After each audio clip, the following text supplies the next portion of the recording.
Atrofia e hipertrofia, que son contrarios. Tenemos los cambios de hiperplasia, que es aumentar el número de las células, y los cambios de metaplasia, que es cambiar el tipo de la célula para tratar de adaptarse a ese medio. Y de manera posterior, generalmente relacionados con los procesos de hiperplasia y metaplasia, podemos tener alteraciones en el ADN que en la célula terminen provocando algún grado de displasia. Estas definiciones, pues, es importante tenerlas en la mente, conocerlas, para poder, digamos que tenerlas presentes en el momento en que estamos hablando. Como les dije y como saben con el nombre de la guía, pues hoy vamos a enfocarnos específicamente en lo que tiene que ver en los conceptos de hiperplasia. Entonces, hiperplasia es el aumento en el número de las células que tiene un tejido, dando como resultado que hay un aumento del volumen o de la función del órgano. Generalmente tenemos cambios de hiperplasia que pueden ser fisiológicos, en donde vamos a tener que los eventos relacionados están derivados de un proceso de un aumento en los factores de crecimiento a nivel local. Estos cambios fisiológicos pueden estar relacionados con efectos directos por aumento en el número de receptores o porque hay una activación específica a nivel de algunas vías de señalización. Los ejemplos más clásicos de este tipo de hiperplasia son los que vamos a ver en los cambios en hiperplasia hormonal, que van a estar relacionados con aumento de los órganos y de la función de los mismos. El ejemplo clásico es el crecimiento de la mama. Nosotros hacemos formas de modulación sexual a través de receptores hormonales que van a hacer que los órganos considerados sexuales, tanto los genitales externos como los internos, vayan a tener cambios en su conformación, y nosotros los medimos clínicamente a través de una escala que se llama Tanner. Entonces nosotros hablamos de la escala de maduración sexual, que se llama la escala de Tanner. En la mama, el Tanner, porque hay Tanner para genitales externos femeninos, genitales externos masculinos, y el Tanner mamario con doble G. Este Tanner en la mama alcanza su punto máximo en el Tanner 5, y esa mama es solo la mama secretante, es decir, la mama lactante.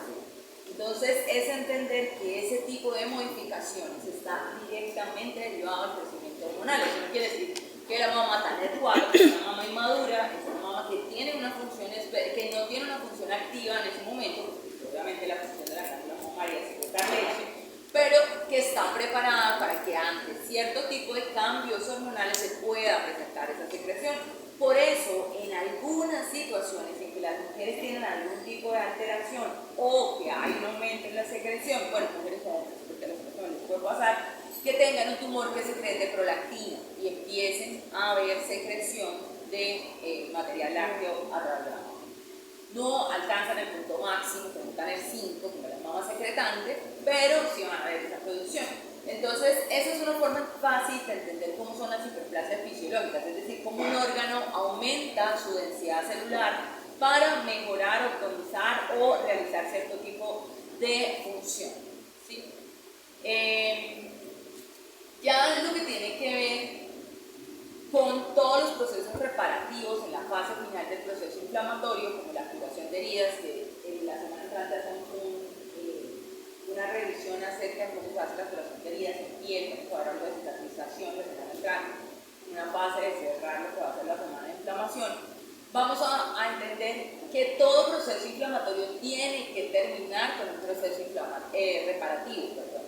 Entonces, dentro de esos procesos reparativos, nosotros requerimos que haya un aumento en el número de las células para cubrir un daño que se hizo, bien sean células epiteliales, células estromales, y las mismas células estromales locales van a hacer ese periodo de hiperplasia que luego revertimos o no para poder tratar de reparar y que ese tejido quede dentro de la misma función.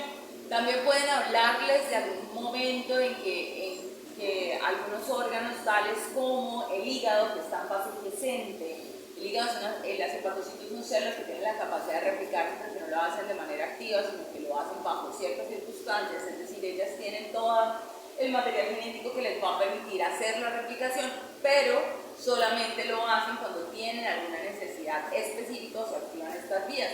Por eso es que las hepatectomías parciales terminan siendo regeneradas en cierta medida, dado que el hígado puede adquirir esa capacidad de replicarse y volver a, digamos que a reconstruir ese fragmento de hígado que pudo haber sido retirado. No es exactamente así, pero es, digamos que una forma de decirlo. Ya las hiperplasias patológicas, hay dos que son muy conocidas, también tienen que ver con la regulación hormonal. Básicamente está la hiperplasia endometrial y la hiperplasia prostática. Ambas pues están reguladas a través de receptores de hormonas y se debe usualmente a una disregulación del valor normal de esa hormona. Entonces vamos a hablar de la hiperplasia endometrial porque es mucho más fácil en realidad de entender que los cambios que se presentan a través de la hiperplasia prostática, y vamos a tratar de determinar cuáles son los factores que van a derivar en que una paciente pueda hacer hiperplasia endometrial, por qué es importante diagnosticarlo y por qué este tipo de lesiones puede derivar en un cáncer.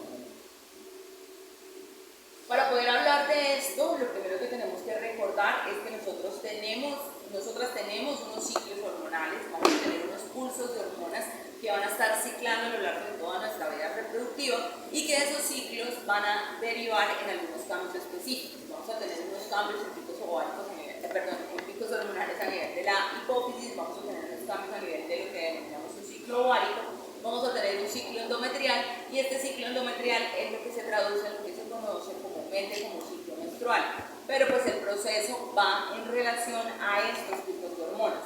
Entonces, siempre que el ciclo inicia, el día 0 o el día 1 es el día primero de la menstruación, es el día en que inicia el ciclo menstrual. A partir de ese momento se inicia el conteo de este y vamos a tener presente que a partir de ese mismo momento vamos a empezar a tener alguna serie de cambios a nivel del endometrio. No es el caso, pero pues este endometrio después de la descamación empieza a hacer un proceso regenerativo, vamos a tener una fase de proliferación, luego viene una fase de estabilización que se da cuando ya ocurre la ovulación, queda el cuerpo lúteo dentro del ovario, ese cuerpo lúteo va a producir progesterona, es el que nos produce esa estabilización del endometrio, esperando hacer una cama para que se pueda implantar el posible cigoto.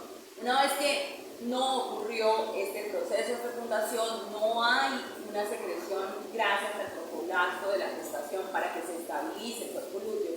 El cuerpo lúteo empieza a generarse y por lo tanto la progesterona cae y esa caída de la progesterona provoca la descamación del epitelio. Esto es lo que ocurre de manera normal y el pico hormonal tiene que ser de esta manera. Vamos a tener un pico de estradiol en el punto máximo hasta que tenemos la maduración del folículo ovárico. Una vez que ocurre la eclosión del óvulo, o sea, la ovulación, ese pico de estrógenos va a caer y vamos a tener un predominio predominio de la progesterona, que es la que debe comandar esa fase que se denomina fase secretora del endometrio.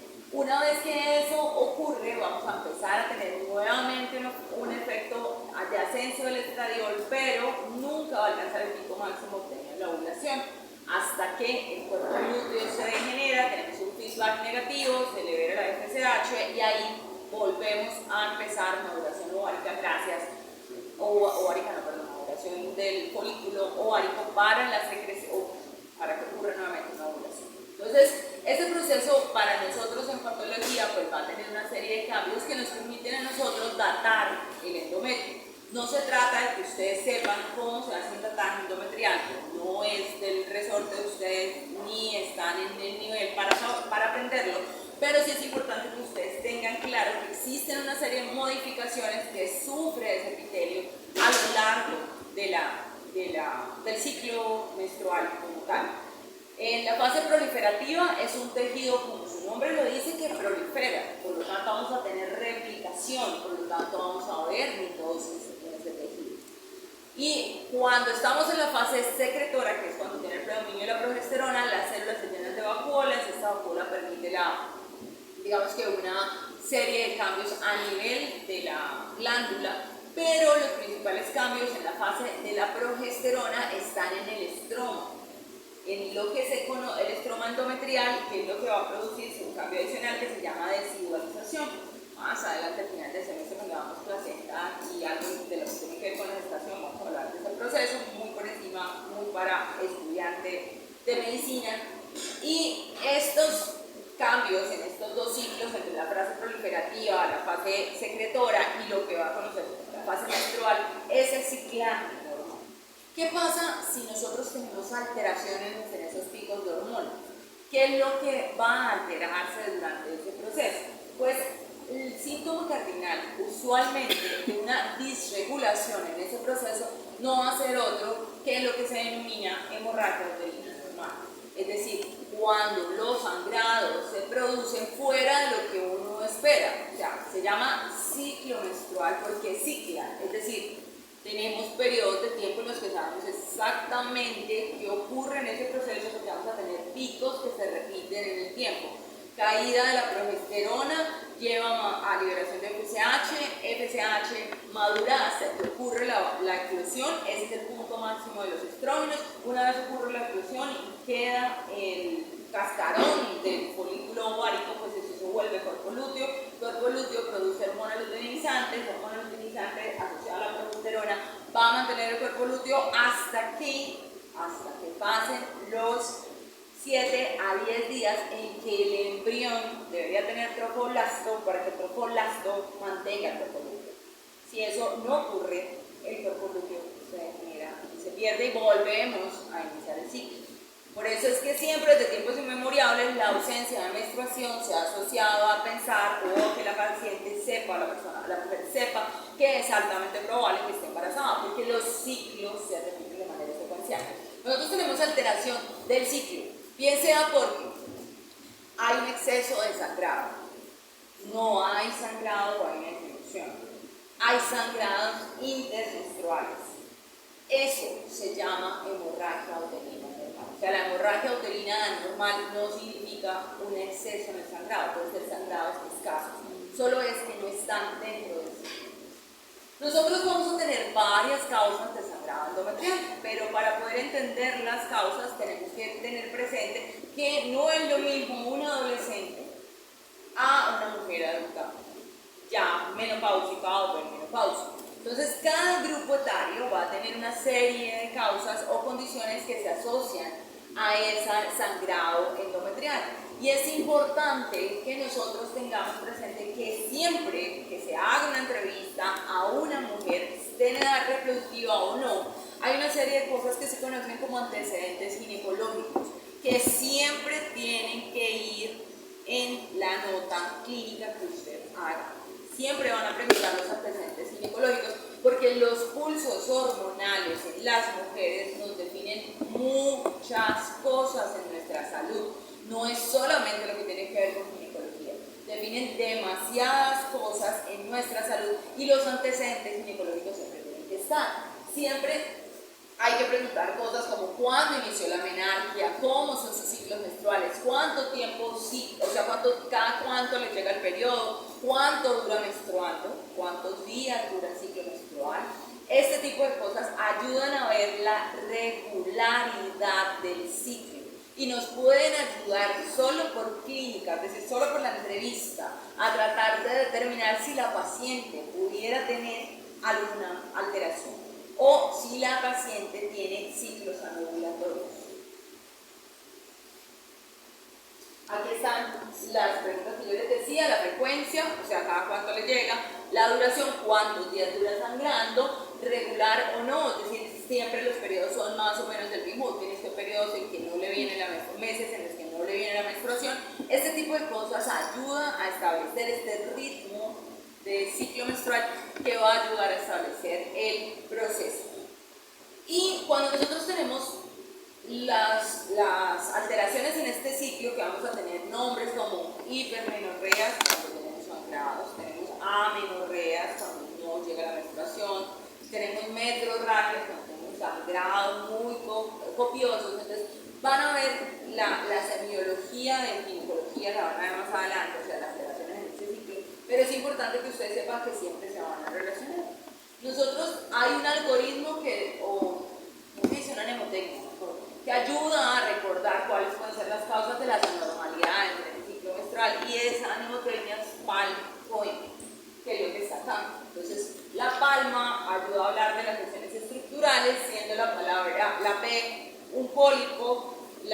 la presencia de adenomiosis.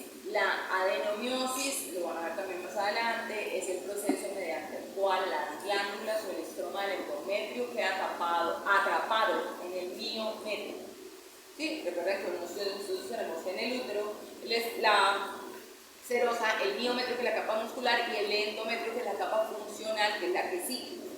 Esa capa endometrial, en algún momento, un fragmento de este epitelio, de este tejido, puede quedar atrapado en el miometrio. Y ese endometrio que está atrapado también va a ciclar, por lo tanto hace que los ciclos sean dolorosos, puede provocar alteraciones, puede provocar lesión, y esa es una de las causas de hemorragia perineal. La A de adenomiosis es muy frecuente. La L, que es leiomioma, hace referencia a las lesiones de músculo liso benignas que son frecuentes en la pared del útero, obviamente originadas a partir del miometrio, y estas lesiones, al hacer una alteración de una masa ocupando espacio, pues puede provocar alteración sobre la superficie endometrial y provocar sangrados. Y la M hace referencia a malignidad o lesiones tumorales.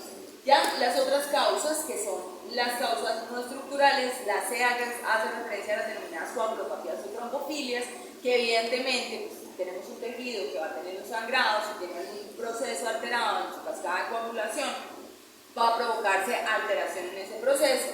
Tenemos la O, de que hace referencia a disfunción ovárica, que es lo que se llaman los ciclos anovulatorios, de los que les voy a hablar un poquito más adelante en esta misma charla. La E hace referencia a alteraciones específicas en el endometrio, es decir, alteraciones que nosotros podamos ver en ese tejido endometrial de manera determinada. Y de iatrogenia, la iatrogenia es algún evento relacionado con el actuar médico, y la N pues ya la podemos clasificar. Entonces, vamos a concentrarnos en el concepto de lo que tiene que ver con la hiperplasia endometrial. La hiperplasia endometrial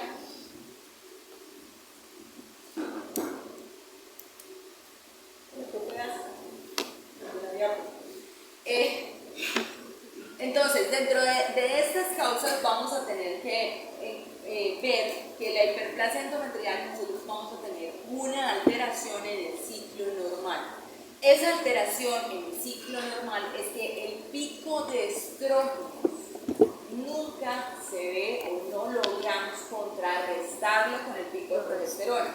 Puede ser que porque el pico de progesterona es insuficiente, la secreción de progesterona no alcanza, o porque tenemos una secreción de estrógenos que no se contrarregula con la progesterona. Entonces, dependiendo de esas causas, nosotros vamos a tener una misma manifestación, y es que siempre que tengamos pulsos de estrógenos muy altos sin una contraprestación de la progesterona, vamos a poder o va a terminar la paciente desarrollando probablemente una hiperplasia endometrial. Vamos a volver un segundo para que miren acá.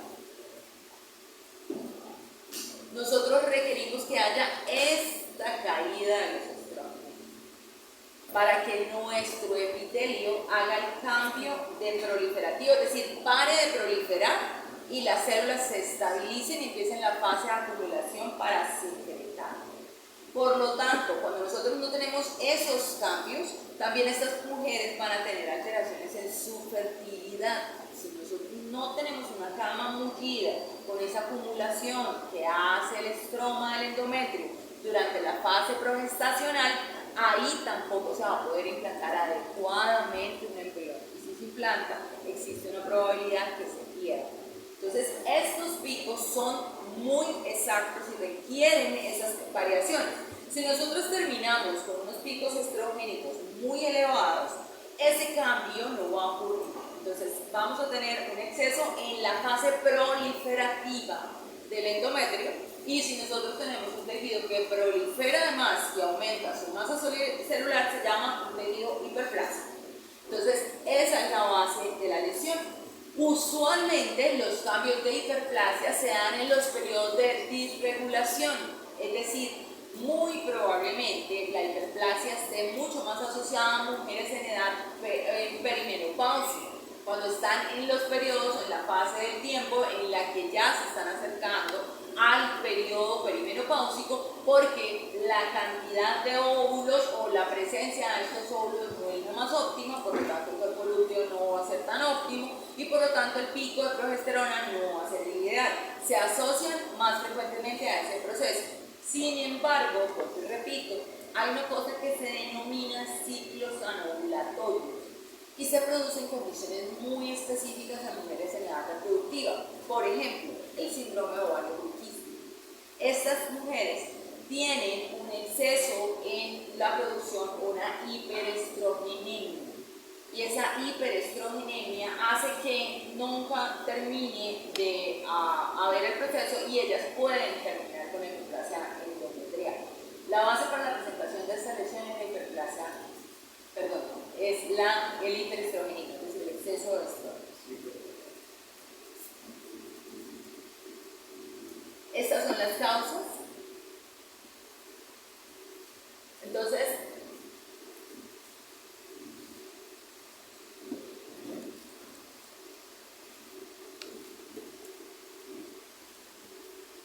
la causa fundamental, es decir, el punto disparador es el hiperestrogenismo. Pero cuando usted le preguntan qué condiciones o qué alteraciones van a estar asociadas a ese hiperestrogenismo, es cuando ustedes tienen que verificar estos datos que les estoy dando yo acá. Entonces, la paciente puede estar en perimenopausia, en donde no va a tener suficiente producción de progesterona, va a tener una constante estimulación de FSH, intentando que se produzca una ovulación efectiva y por lo tanto vamos a tener unos picos elevados de estrógenos.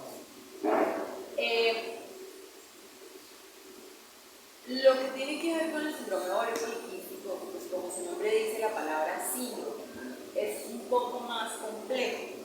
El síndrome de ovario poliquístico requiere una serie de alteraciones en que hacen que los folículos se degeneran y quedan quistes dentro de la superficie ovárica, y esos quistes pueden hacer una producción continua de estrógenos sin requerir estimulación de nada. Por eso estas pacientes terminan con esos ciclos o con esos picos hiperestrogénicos. Pero de manera adicional, el síndrome de ovario poliquístico se relaciona a otras alteraciones, como por ejemplo la obesidad. Y la obesidad genera una alteración específica a través de una resistencia a la insulina que lleva a que periféricamente en la grasa se haga un cambio a nivel de los estrógenos y nosotros convertamos esos estrógenos en andrógenos. Y los andrógenos producen bloqueo de los ciclos hipofisiarios y por lo tanto no vamos a tener maduración adecuada de folículos y nosotros seguimos produciendo solo estrógenos. O sea, si nosotros tenemos bloqueo, hay una producción continua de estrógenos y no va a haber ciclaje a nivel del ovario. Entonces, se mezclan una serie de alteraciones relacionadas con el síndrome de ovario poliquístico. La paciente obesa, solo por ser obesa, sin ovario poliquístico, puede hacer ciclos anovulatorios. La respuesta es sí, sí puede hacer. Así como nosotros cuando vemos que cuando un hombre es gordito, empieza a hacer cambio en la estructura porque empieza de pronto a hacer un acúmulo de grasa en las mamas, que se empieza a redondear las caderas, es porque ellos hacen lo contrario. Ellos hacen aromatización de esos esteroides, la testosterona, aromatizan estrógenos y esos estrógenos hacen que esa redistribución de la grasa ocurra de esa manera. Lo mismo pasa con las mujeres. Cuando están muy gorditas puede haber una aromatización de esos estrógenos y terminamos convirtiendo en andrógenos. Por eso es que a veces las pacientes gorditas pueden tener, no sé, una distribución diferente del cabello, pueden presentar disminución de la pérdida del cabello, o puede aparecer un poquito más del bozo. Es debido a ese proceso. Entonces hay que tener en cuenta que de todas formas esas pacientes requieren mediciones hormonales. Una paciente joven que tenga cambios de este tipo requiere mediciones hormonales, requiere un estudio ginecológico completo porque hay que detectar si tiene además ovario poliquístico. Y si tiene ovario poliquístico hay que hacer bloqueo de esta alteración porque eso se asocia a enfermedad cardiovascular temprana. Entonces hay que hacer ese bloqueo. Lo que tiene que ver con iatrogenia está relacionado con el consumo exógeno de determinadas sustancias que va a llevar a que la paciente tenga exceso de estrógenos o picos de estrógenos que no están opuestos a la progesterona. Y por último, pues tenemos unos funcionales, que es los tumores generalmente ovario que van a producir estrógenos y que pueden llevar a esa presentación. Acá dice que cambios inducidos por anticonceptivos orales.